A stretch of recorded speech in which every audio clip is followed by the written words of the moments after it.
and clock in. Alright, people. Welcome to rellikskool. Everybody grab them a seat. We'll be going over some data. But first, I'm Killer. This is the Killer Looks channel. You already know. And if you didn't know, welcome to the channel. First off, I'd like to say something about the information that people talking about this morning. About the trial footage, Sebastian Rogers case being cleared. And that very well may be until law enforcement or a judge or somebody in authority comes out and kicks that to us, and we'll keep going, working any possibility, any theory, taking a killer look at anything that needs to be looked at. Now, I saw the paperwork, and I saw what people talking about, but for me, it's not enough. It may be enough for y'all, but it sounds like the lawyer, or Chris, or somebody speaking on their behalf. Damn, Killer. It's so good.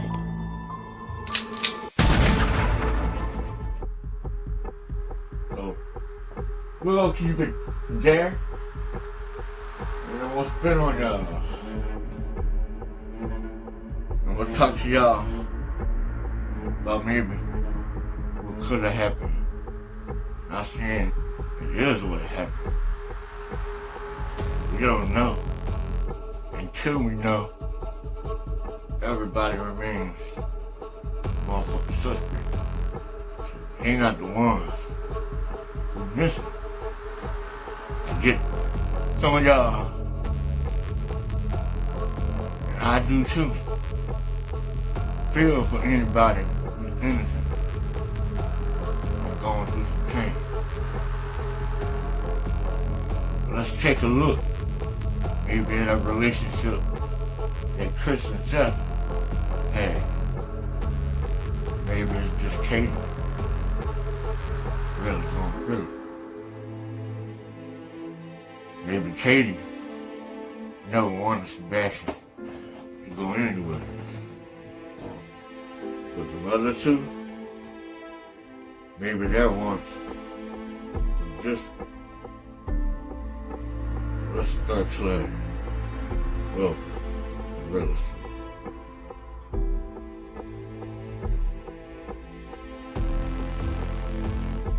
Sebastian Rogers was last seen on February 26, 2024, near the Stafford Court area of Henderson, Tennessee. Since the disappearance, we all have gone back and forth on who the suspect could possibly be. The community now seems filled with two sides. Team Seth and Team Katie and Chris. But what if it was like politics? And there may seem like there are two sides, but in all reality, it's all the same side. This is something very difficult for most to see, but if you have eyes to see it, some things can be unseen, right? They're controlled tactics that are used in life to control a narrative.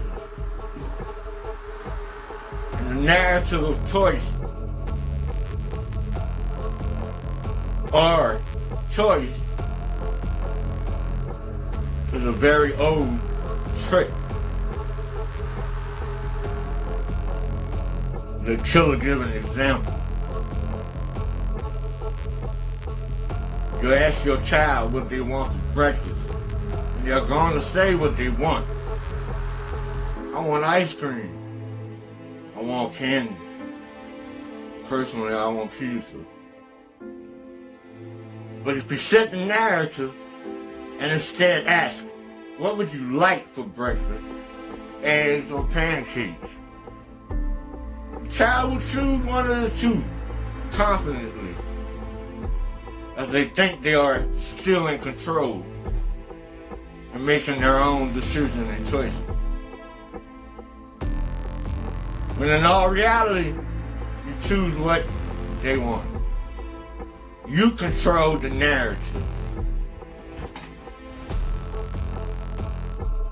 Without them even knowing anything. But how does this relate to the Sebastian Rogers case? And what would the motive be? For one, giant side rather than the two sides. We have all heard Sebastian's dad, Seth, talk about how Sebastian was supposed to come and live with him that year. But it ain't happened. It fell through. He said he was coming this year to live with him, and I already had him enrolled in school up in Clarksville to start this year. But then we hear from Chris, Sebastian's stepfather, who said Sebastian nor Katie wanted him to go to his dad's to live there full time. Katie wasn't having it. So did Seth get desperate? Meanwhile, Chris, working on getting full custody of his daughter, Faith, with another woman, and did not allow Sebastian around his daughter. So maybe you needed Sebastian to go live with his bio dad. Also, we hear many alarming things. Now looking back, they favor this very theory. When asked about the flashlight video, both Chris and Seth instantly say it was a trash truck. I got well involved in that video. There's no trash truck. Different people see different things. All I can say, what I think I saw. That's not a trash truck going through the yard. That's flashlights, phone lights, at least two suspects, and a weird-ass vehicle waiting. People playing in the neighborhood the very same night. Sebastian comes up missing. Don't fuck with me, bro. What's really going on?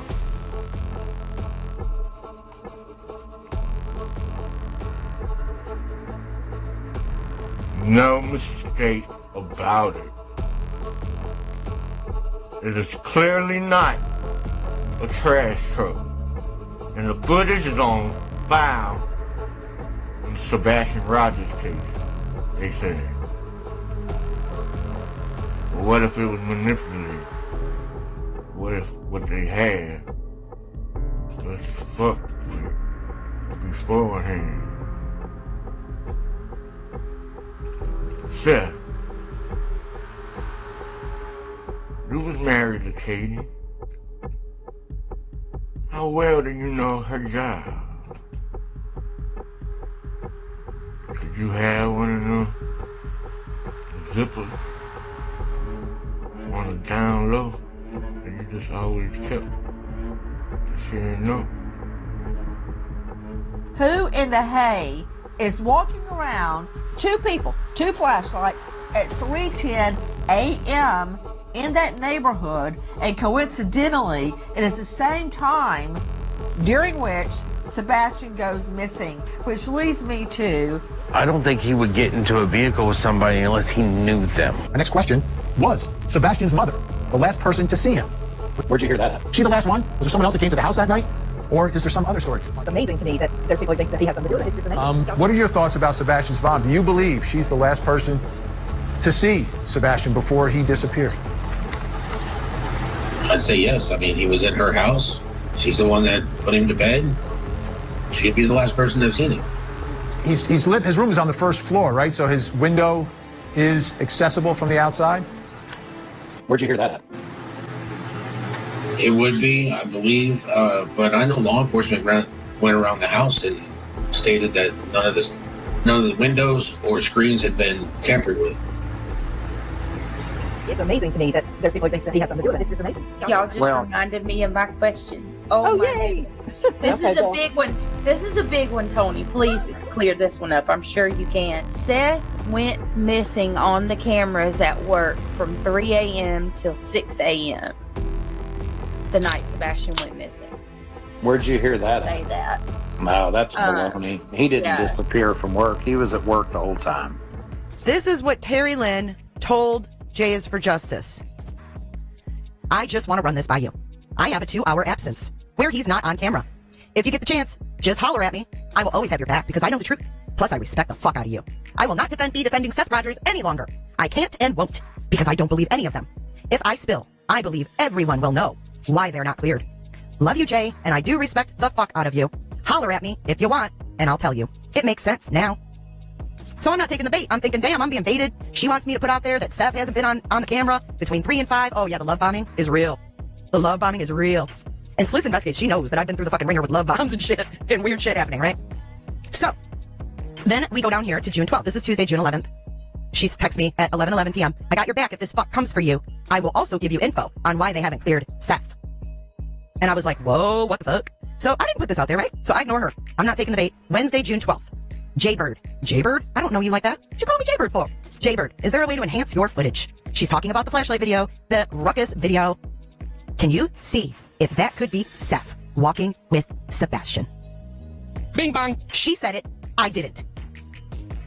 In the video, you see subject 1 with a light source in the lower right-hand corner. Then you see subject 2 briefly appear and move toward the first before that light source is covered or obscured by bushes. Subject 1, a few seconds later, then moves out of frame. Then, subject 2 reappears and follows subject 1 off screen. It's a short time later, and it's very vague, but then you see one of the subjects moving quickly back through the common area, and that is it. I know, there's not much to see here. You certainly cannot identify anyone, but those close to the investigation tell me the mere fact that there is now evidence that someone is in the area around Sebastian's home is significant. 3:10 a.m.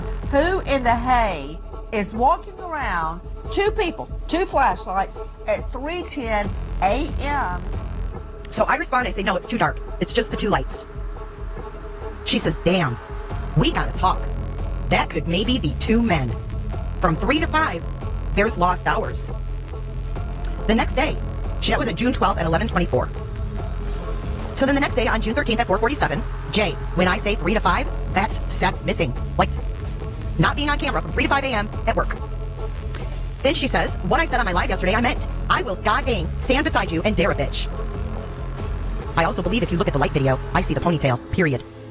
She's saying that this is Seth's ponytail. In that ruckus video. I don't know whose vehicle that is, but maybe the authorities are thinking, hey, did the father hire somebody, etc., to get the kid out of here because it's a custody problem. Have all the homes been searched? Have the people in that immediate neighborhood all been cooperative? From my understanding, a lot of them have cooperated with law enforcement and that they've given up their video cameras footage to Sumner County sheriffs, and they've been pretty much cooperative with law enforcement. How about me personally? I haven't been in that neighborhood since the Wednesday afterwards. I've been around there. I've been to the Beach High School, but as for going into that neighborhood, no. I've been next door to the construction area. I researched that. I searched it on the Tuesday after he left, and then I've been there a couple times to research it.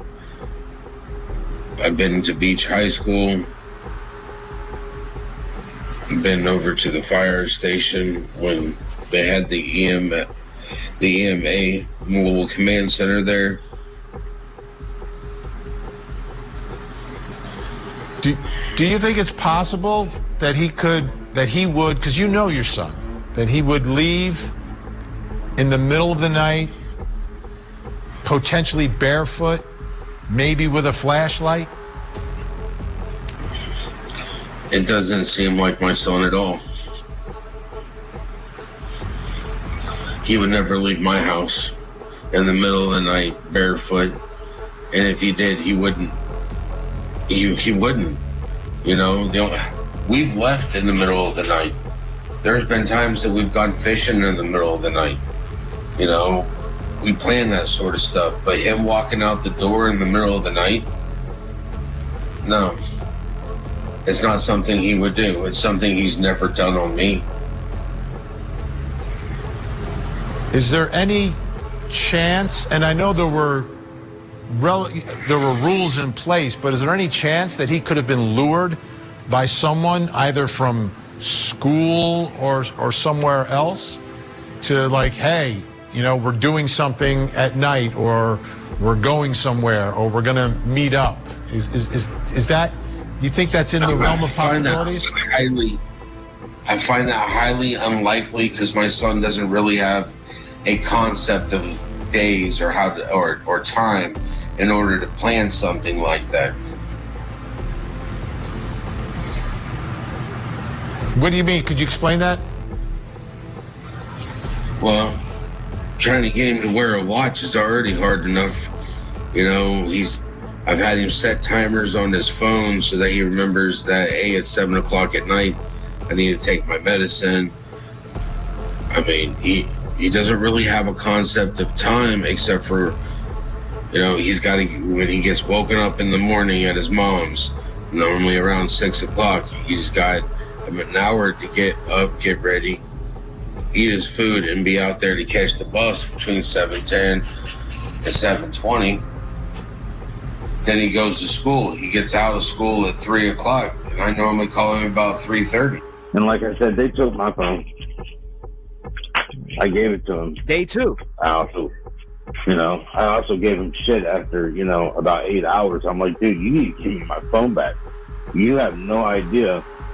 Everybody, I mean, Sebastian's godparents up here in Clarksville, and I say there because they're over in the other side of Clarksville, which is 40 minutes from here.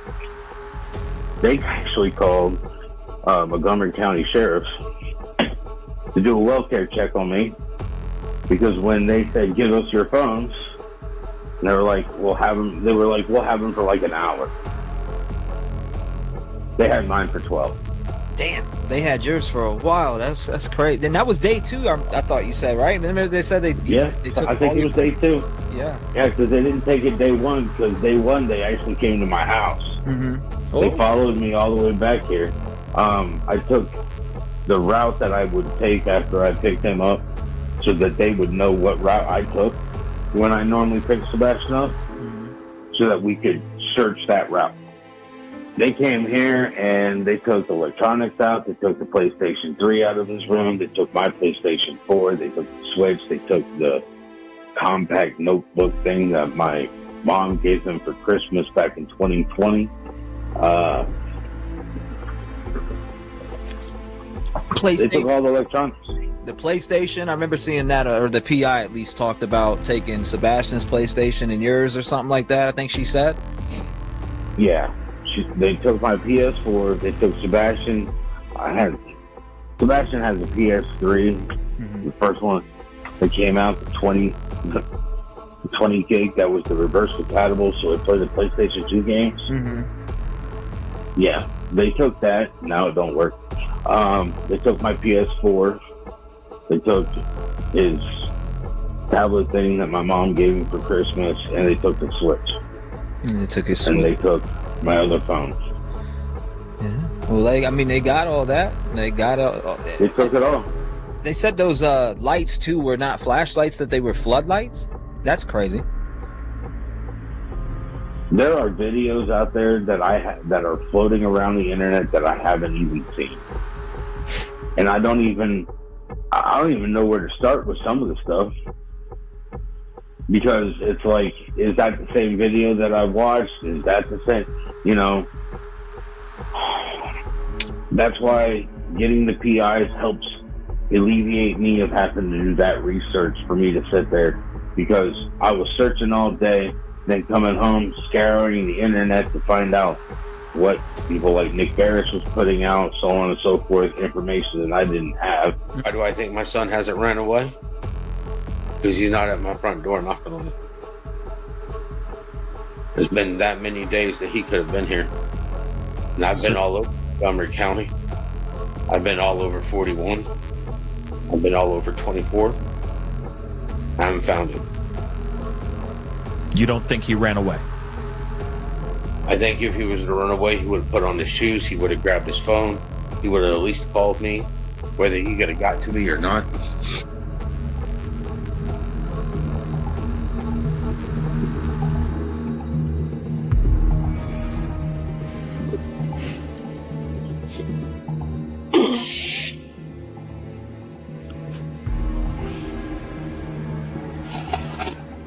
I'm sorry to hear that, my brother. Real talk. You know, one of the things that I've told him before, I'll tell him again if I ever get to see him, besides that I'm sorry, whatever happened to him, is that good things come to those who are patient and wait and endure. But sometimes we have to endure horrible things, which is what I'm finding now is horrible things, in order to have good things come to us. Right.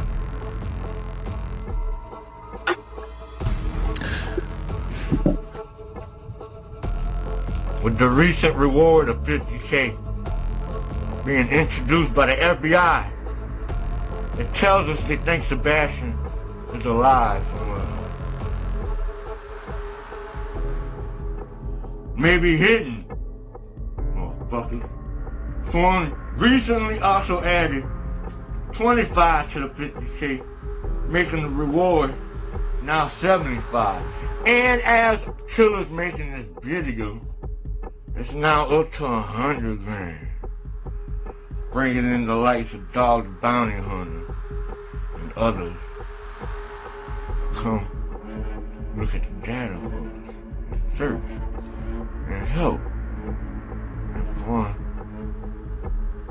a team. Everybody from everywhere with their tools, their special skills, and what they bring. Even no filter. We're stronger working together. It's always been that way. It's never gonna change. We just need to get it in our heads. We need to do what needs to be done to get it done. Together. In peace.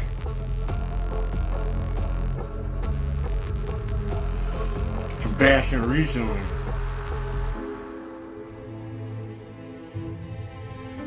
was also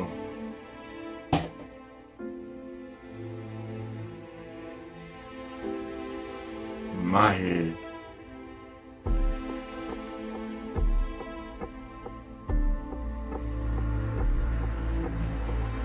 Always taken and hidden. I've never got a feeling it was no longer with us on this plane.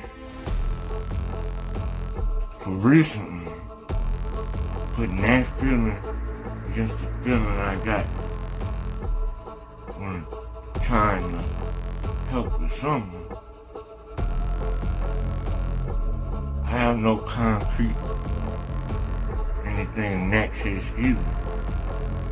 But I feel that someone no longer on this plane. She's somewhere, just not with us. who recently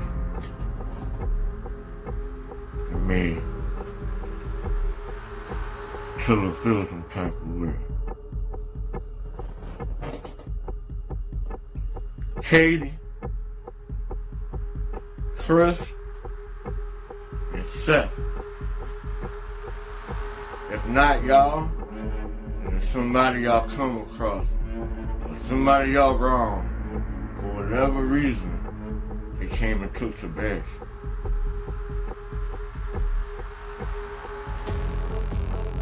It's really on y'all to clear y'all.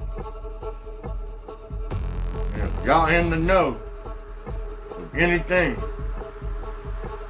or maybe not even in the know of anything that y'all came across, that could have came back, double back and got y'all that night. Spit that shit out, motherfucker. That's where it lies. If y'all three, something pertaining to y'all past. What y'all think? Y'all think Killer's Theory or one of them, this one, could even be a possibility on the table?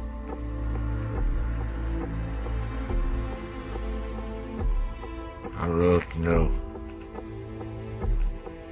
y'all in the comments below. Rellikskool class dismissed. Y'all can go one time. I love y'all. One.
There's a formula to it. A very simple formula. Everybody's a suspect.